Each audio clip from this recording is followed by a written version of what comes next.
This is Tall Tale TV, your podcast for sci-fi and fantasy short stories.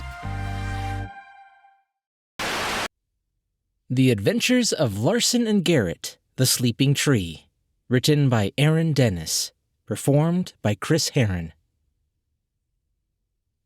Larson had met Mr. Bright once. He had come over to talk to his dad about something.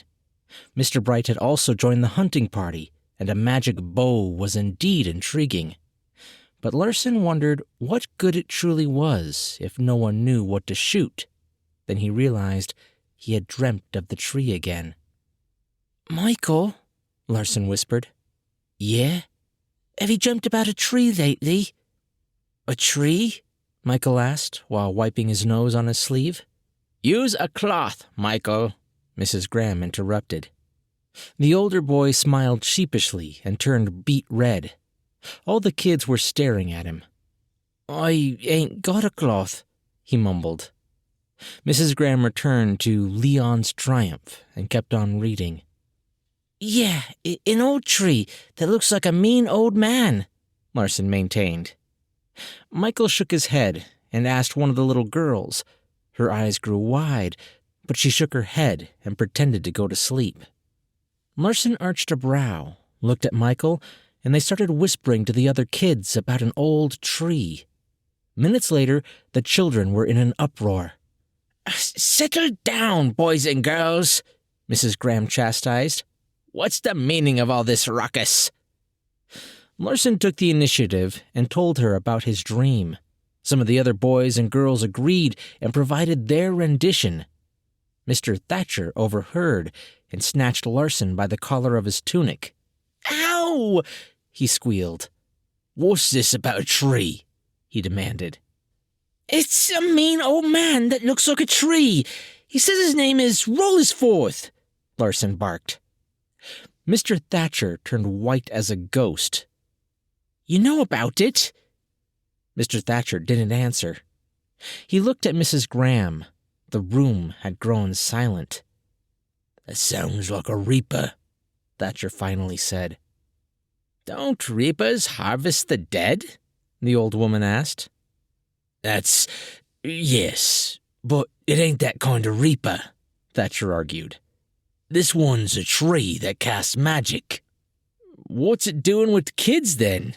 someone asked. "I don't know, and I ain't said that's what we got on our hands," Thatcher fired back.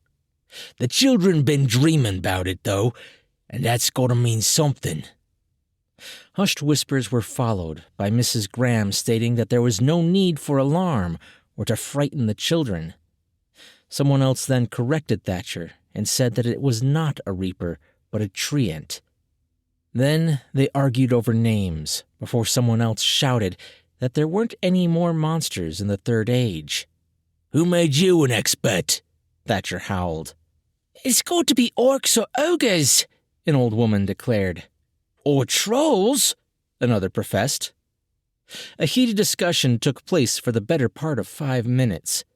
Mrs. Graham ordered them all outside if they were going to behave like the children they were supposed to be supervising. Eventually, they quieted down, and she was able to finish Leon's Triumph. It ended with Sir Leon striking the evil wizard down and being rewarded with marriage to the king's beautiful daughter. About another hour went by. Mrs. Graham instructed all the kids to relax and put their heads down. Most of them drifted off to sleep. It was almost morning by then. The candles had all nearly snuffed out. The morning light broke through the windows. Larson woke again to the sound of the hunting party's return. A few of the bigger men were standing in the doorway. They requested everyone move to the common dining hall. It was mostly a mead hall for the adults, but during celebrations, weddings, and other ceremonies, everyone gathered for good food, music, and dancing. Larson got up and shoved past everyone. He found Largo outside, chatting with a young woman. She was a thin blonde with a bow slung over her shoulder. Instead of the usual drab dresses customarily worn by young women, she bore a light leather vest and leather leggings with riding boots. "Excuse me," Largo mumbled and approached his brother. "It's a reaper. Did you find it?" "What?" Largo asked with furrowed brow. "I dreamt of the tree again, and so did some of the other kids." The townsfolk had already begun their move into the mead hall. Largo motioned with his hand to join them. As he trotted along with the adults, Larson followed behind. He relayed the previous discussion to his brother and added that if he wanted to marry that girl with the bow, he had to kill the Reaper himself like Leon did when he killed the wizard and married the princess. Largo nearly doubled over with laughter. "What are you laughing at?" Larson accosted. Largo's face twisted in surprise. You little mutt. Who said I want to marry anybody? Isn't that what you're supposed to do when you grow up? No, Largo smiled. All you're supposed to do is follow your heart, and that can mean anything. But they really think it's a reaper. Larson shrugged indifferently. By then, he was wondering what following your heart meant. For him, it meant to go and find the reaper himself, or with his brother, and chop it up like firewood. The two finally entered the dining hall. Some of the townsfolk had already started a fire in the hearth at the far end of the wooden building. It was a nice place, one big room like a schoolhouse, but about twice as deep. Thick, squared posts supported the roof. A couple of sparrows had nested in the rafters. There were tapestries depicting the founding of Flotsam, blue and green cloths with images of shipwreck, men and women gathering debris and construction of the town. Once Larson and Largo sat down to recapitulate on the preceding events, servers came by with fruits and drink. The blonde girl sat across from the brothers at the long wooden table. "Did you hear?" she asked. "Hear what?" Largo asked. "Now they're saying it's a reaper." Larson nodded vigorously. The girl smiled.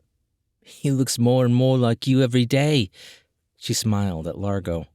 "Come now, Naomi," Largo chuckled. "Don't insult the boy." Fatigue was starting to set in. Some of them were getting giggly, others scarfed down food, and still more put their heads down for a moment's respite. "Anyway," Naomi started, "reapers cast magic." "But they're vulnerable to fire," Largo jumped in. "I suppose, but where do you think this thing is?" "I saw it on a hilltop in a clearing," Larson said. Everyone awake enough to speak was involved in chatter. It became increasingly difficult for the three to converse, especially when old Mr. Thatcher joined them and began a tirade about the dangers of magic. "Reapers are old creatures, made in the Second Age they were," Thatcher grumbled. "Spiteful things, with nasty spells like magic arrows, freezing winds, and their wooden claws got a touch of poison. If they scratch you get sick, see?" Wait, Naomi said, waving her hand about. "Larson said he saw it. Where? When?" "In a dream," the boy replied. "Lots of us dreamt it." He yawned, sipped from a wooden mug, and put his head down, resting the right side of his face on folded arms. "Is that something reapers do? Invade dreams? How is this thing calling the children?" Largo blurted out. Thatcher remained quiet. Naomi kept her eyes on the old man. Everyone's face was somewhat droopy from exhaustion. Bags had formed beneath their eyes, and their pallor had paled. Thatcher suddenly leaned over next to Naomi and whispered that they should meet outside in about 5 minutes. She eyed him, mildly baffled. Before she asked her question, Thatcher claimed he didn't want to upset the children further, so Naomi nodded. Largo glanced between the two, and when Naomi nodded, he decided to wait for the coming explanation. A few minutes later, many of the children had dozed off, either in their parents' laps or with their heads and arms sprawled over the table, which was growing increasingly encumbered with cooked meats. Thatcher made to stand. It took him multiple tries. Once he was up and moving for the door, Naomi followed, and gestured to Largo with a movement of her head to follow. They gathered outside in the warmth of the morning sun. A sweet wind blew through their hair. "What's happening?" Largo began. "We need a sound plan if we're going to tackle a Reaper," Thatcher explained. "Just what do you know about these things?" Naomi demanded. Not enough," Thatcher admitted. "Maybe we should send for help from Half Pine, or even send someone to Palisade. City mages might know a thing or two," Largo ventured. "And risk the disappearance of more children," Thatcher grumbled. "Well, we can still send for help while we search for it," Naomi suggested. "Aye," Thatcher agreed, but his eyes had drifted toward the northern woods. The Geddes child had been spotted by her sibling wandering in that direction. As they were so involved in deliberation, they had failed to notice Larson was hiding behind the large wooden door. He had heard everything. "I need to find a way to find that tree. Then I can tell everyone where it is." Soon as he heard their discussion come to an end, he ran back for the table, hopped in the chair, and stuck a chicken leg in his mouth. No one was any the wiser.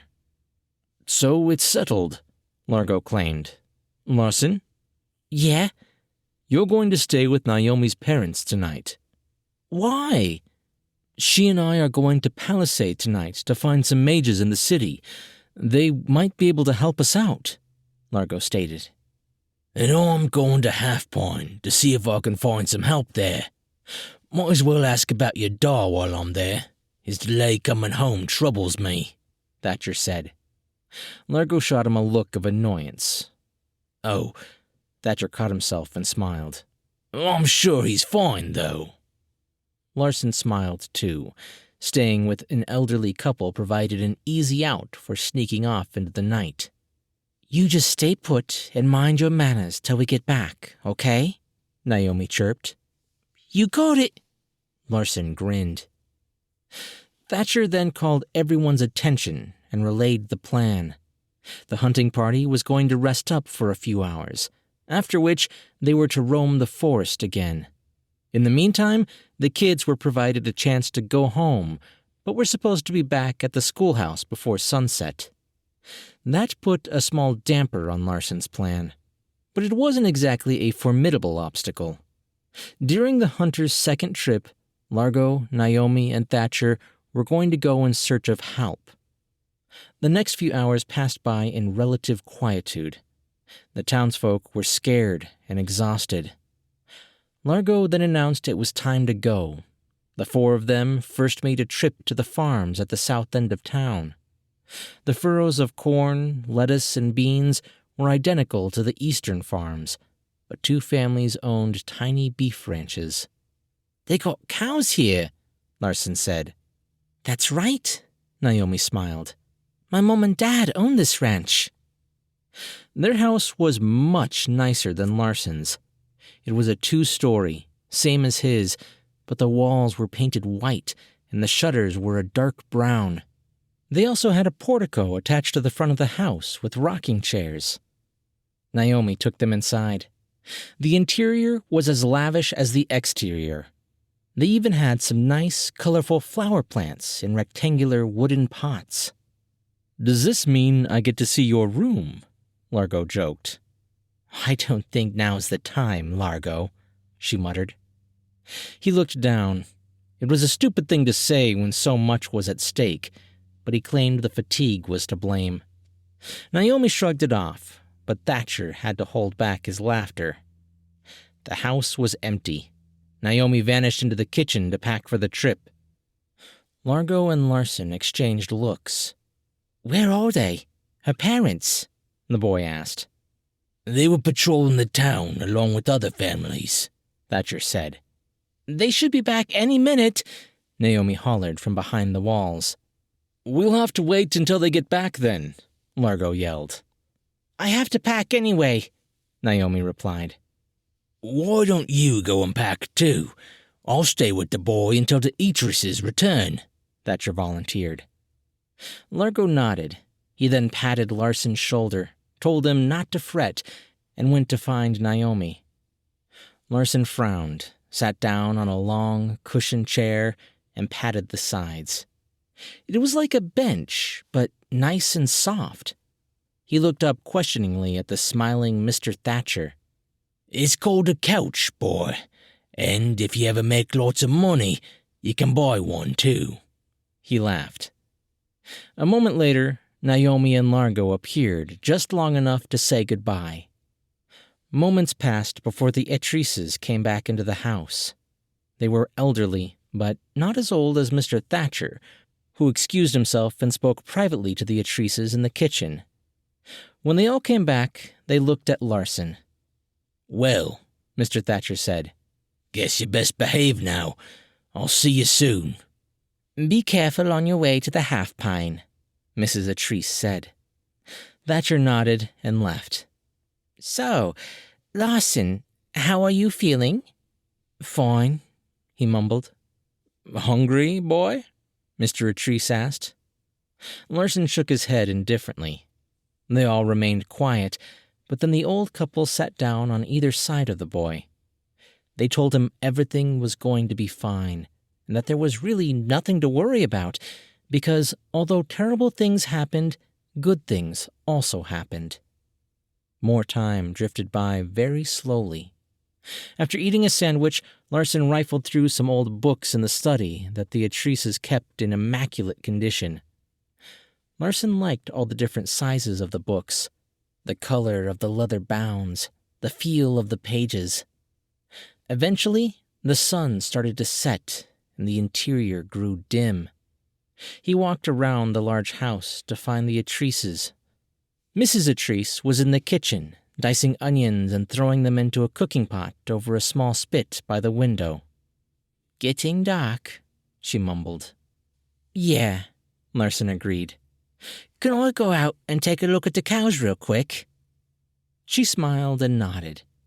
A smirk played on Larsen's lips, but for a very different reason. He cheerfully walked out into the portico and then rounded the house. He saw a couple of large black bulls, but they didn't so much as notice his presence. Larsen walked around to the back of the house, found an open barrel with torches sticking out, and took one. Then he walked to the small shack a few yards from the house. The wooden door creaked when he pulled it open. He looked around. Puffy clouds were swooping across the sky. The eastern horizon was turning orange. Wind ruffled his hair. He quickly started a search for flint. Once he found some, he bolted across the ranch and west into town. A wave of guilt flooded the boy. He knew that the Etrices were going to feel responsible for losing sight of him. He knew that his brother would be upset, too, but the nagging desire to be a man, to play an active role in helping the town, had been overpowering. No one writes songs or books about cowards and people who run away or hide from danger. By the time he made it into town, it was twilight. The brightest of stars speckled the dreary, bluish-black sky. Most of the clouds had passed, but there were streaks of gray that seemed painted into the expanse high overhead. Larsen then saw torchlight. There were people milling about, obviously heading towards the schoolhouse to repeat the events of the night before. Hiding behind a thorny bush, the lad waited for the bulk of the townsfolk to vanish behind the dining hall. Once he felt safe, he darted across the grassy plain and skirted the thicker foliage of the northern woods. There was a path that led to a very small clearing where sometimes the children played hide-and-seek. He located the path, snuck into the clearing, and stopped at the small pine at the center of the clearing. A few notches, initials and names had been carved into the wood. It wasn't a large tree, but big enough to hold a history of childhood, of boys and girls struggling to become men and women. Some of the children had recently lost that struggle. A new emotional wave washed over Larsen. Guilt had been replaced by awe, with something like fate or destiny. He was Larsen Ross, son of Matthew Ross, A soldier. Courage was in his blood, somewhere. He took a deep breath to find it before venturing farther into the woods to search for the Reaper. His dad had always taught him and Largo that when one ventures into unknown or uncharted regions, it is imperative to leave a trace in order to find your way back, or for someone else to find that brave adventurer. "Adventurers aren't reckless, boy," Matthew had said. "They're cunning and intelligent. They don't blunder or leave things up to chance. Every move is a calculated endeavor." Traipsing carefully through the pines, bushes, and over the scant few boulders, Larson broke off branches or drew lines in the dirt wherever there was enough visible soil. Finally, it became too dark to see, and he knew he was far enough in to strike the flint and light his torch without drawing attention. It took him a couple of tries, but once he got it going, he held the torch up and meandered deeper into the woods. A couple of times he came across big, ugly spiders with their webs just inches from his face. He didn't like spiders and usually ran around the house frantically, screaming for his brother to kill them. But that wasn't going to happen this time. Larson had steeled himself, and although his throat tightened and his tears stung his face, the spiders were on their webs. They weren't going to jump anywhere. Ducking under a web, breaking off a pine branch, and continuing farther in, he started to imagine what it would be like to really find the Reaper. Before his rumination solidified, he thought he heard music, something like the wooden wind chimes the miller had outside his building. He stopped in his tracks to listen. The sound wasn't coming from anywhere detectable. It was more like a memory. The boy furrowed his brow. Then the sound washed over him again. It beckoned. It called him deeper still into the woods. Like a dream, he found himself walking aimlessly, but with purpose.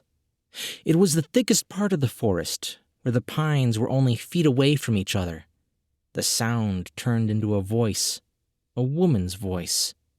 It didn't say anything specific or intelligible, though. By then, Larson's feet were moving of their own accord, and he was too drunk from the sound of the woman's voice to notice that a clearing grew visible through the pines. A sudden fear froze him on the spot. A strange dualism had formed within him. The real Larson, the awake Larson, knew that danger was afoot. The Reaper was only yards away. But the other Larson, the dreaming Larson, wanted to keep moving. He thought of his dad's disappearance, his brother venturing off to find a mage in the city, Mr. Thatcher's trip to Half Pine, and that the Atreises were probably worried sick. Shaking the cobwebs from his mind, he took a few steps and saw a hill through the pines. "Come to me, son," the musical voice seemed to say. "I need your help." Larson thought of the fact that he didn't know his mother, that there was no way this was her voice. Yet there was some doubt. "Please, son, I need you. I love you." Cautiously, the boy took more steps, broke through the lower branches of younger pines, and found himself walking steadily up a slight incline into the barren hilltop. An old, grayed tree protruded from the center of the hill. It was a squat tree that looked a little like a person with two long, gnarled limbs resembling arms growing out of the thing's sides. Once Larson was but a few feet from the creature, he knew the end was near. The Reaper had led him to an untimely demise. It slowly lurched at the boy, but before scooping him up, Larson hurled the burning torch, envisioning a flaming reprisal. As it sailed through the air, the orange light reflected off the aged wood, giving it a malevolent orange glow. It struck the trunk with a dull, clunky sound. Then the torch rested in the Reaper's exposed roots. It did not catch fire as Larson had assumed. Suddenly, he was 12 feet off the ground. Rough, wooden fingers gripped him painfully on his sides. The tree squeezed the air from the boy, leaned its trunk back, opened a nightmarish maw, and dropped the boy. Larson closed his eyes, fearing the worst, hating himself for his blunder, praying that his brother and father might forgive him for pretending to be a hero. Something struck the boy's flank. He suddenly landed on something hard and felt dirt on his face. "You idiot! What are you doing?" Largo howled. With a great gasp, Larson opened his eyes. His brother had found him and caught him before he dropped into oblivion.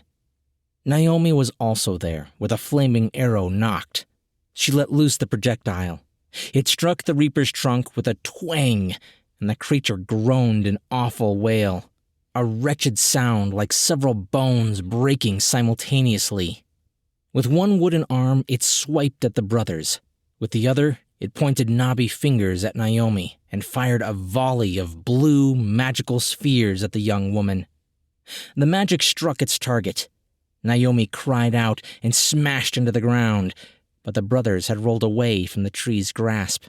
"Take shelter," Largo commanded as he drew his sword. As Larson hopped out of the way, Largo swung at the branch. The blade knocked splinters from the wood, but did little else. The Reaper swiped at Largo with a limb and shot forth a misty flurry of ice with the other hand. The bone-racking frost created such a wave of pain that Largo dropped his sword, turned, and ran. By then, Naomi had recovered and fired another flaming arrow. With two small flames burning the tree, it creaked and groaned again.